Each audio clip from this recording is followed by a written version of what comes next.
जज साहब जो वृंदावन वाले थे वो क्यों विरक्त हो गए। पत्नी ने कहा कि अरे भाई चलो, एक केवट की गवाही देने के लिए भगवान गवाह बन के चले गए थे कोर्ट में। केवट ने सेठ का रुपया लौटा दिया था। रुपया लेने के बाद भी सेठ ने कोर्ट में केस कर दिया कि इस केवट ने मेरा पैसा नहीं लौटाया। जज साहब ने केवट से पूछा कि तुमने रुपया लौटाया तो वहां पर कौन था। केवट बोला 3 लोग थे। कौन? सेठ जी, मैं और मेरे राम जी थे, मेरे रघुनाथ जी थे वहां पर। जज समझा रघुनाथ जी नाम का कोई आदमी होगा। अगली तारीख पर रघुनाथ जी के आने का गवाही देने के लिए सम्मन भिजवा दिया जज साहब ने। अब कोर्ट का संतरी पहुंचा गांव में, केवट जी गांव में, रघुनाथ जी कहां है, रघुनाथ जी कहां है, रघुनाथ जी हो तब न मिले। एक आदमी ने कहा देखो रघुनाथ नाम का आदमी तो नहीं है, रघुनाथ जी का मंदिर एक है जहां केवट रहता है। मंदिर के बाहर पुजारी जी बैठे थे। संतरी ने पूछा कि रघुनाथ यहीं रहता है क्या? पुजारी जी बोले हाँ भीतर रहते हैं। ये पकड़ो, उसके नाम का सम्मान है, इतने तारीख को गवाही देने पहुंचेगा कोर्ट में। अब पंडित जी सोचे जब भगवान गवाह बनने के लिए तैयारे हो गए हैं तो हम कौन होते हैं बीच में रोकने वाले। पंडित जी सम्मन ले लिए और ले जाकर ठाकुर जी के चरणों में रखकर बोले प्रभु आज तक आपके लिए मिठाई आया, आज तक आपके लिए आभूषण आए, आज तक आपके लिए वस्त्र आया, पहली बार प्रभु आपके नाम का कोर्ट से सम्मन आया है।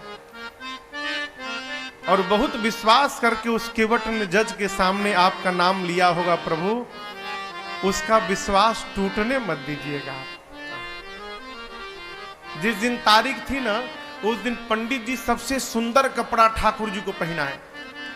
क्यों? आज ठाकुर जी कोर्ट में पहुंचेंगे तो भगवान सुंदर लगने चाहिए। भगवान फटा पुराना कपड़ा पहने, लाठी पकड़े, बूढ़ा स्वरूप बना के हाथ ऊपर करके हम ही रघुनाथ है पहुंच गए। और ऐसी गवाही दिए कि पहली हियरिंग में ही केस समाप्त।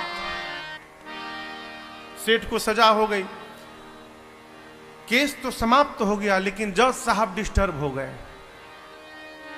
सोचने लगे भाई आज तक तो ऐसा कोई गवाह आया ही नहीं जो एक ही बार में केस को ही समाप्त कर दे। कोर्ट से निकल के अपने चेंबर में गए, केवट को बुलाकर बिठाए। बोले ये बताओ कहां रहते हो तुम? रघुनाथ जी के मंदिर में मैं रहता हूं। तो जज साहब बोले कि जो रघुनाथ आए थे, बोले जी जी। तो उनको लगा कि वो मंदिर बनवाए होंगे। तो जज साहब बोले लेकिन तो गरीब लग रहे थे और लग नहीं रहा था कि वो मंदिर बनवाए होंगे। केवट ने कहा प्रभु वो मंदिर बनवाने वाले रघुनाथ जी नहीं थे, मंदिर के भीतर बैठने वाले रघुनाथ जी आए थे। जज की मति हरा गई हो, कांपने लगा। संतरी को बुलाकर बोला सही सही बताना तुमने किसको सम्मन दिया था? बोला सर माफ करिएगा सर, रघुनाथ नाम का आदमी नहीं मिला। रघुनाथ जी का मंदिर था, मंदिर में पुजारी जी को देके चला आया था मैं। तो जो आए थे वही पुजारी, नहीं पुजारी जी ये नहीं थे, दूसरे थे।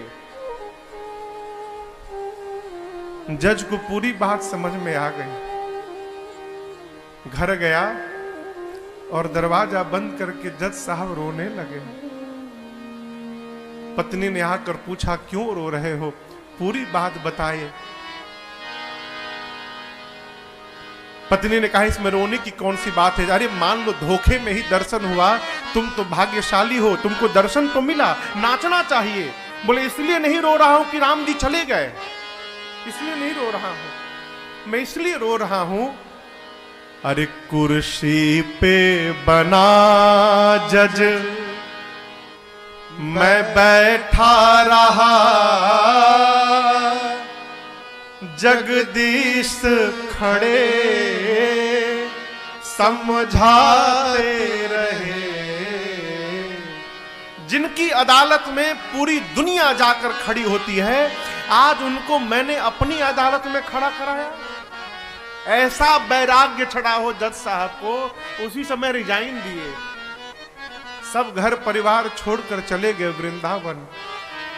और ऐसा कहते हैं जब तक थे कभी बैठे नहीं वृंदावन में, खड़े रहे। लोग कहते थे बैठते क्यों नहीं आप?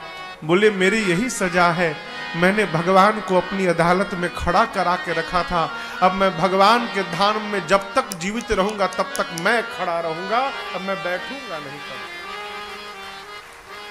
भगवान किसी रूप में आ सकते हैं माई बाप, आपकी आस्था वैसी होनी चाहिए।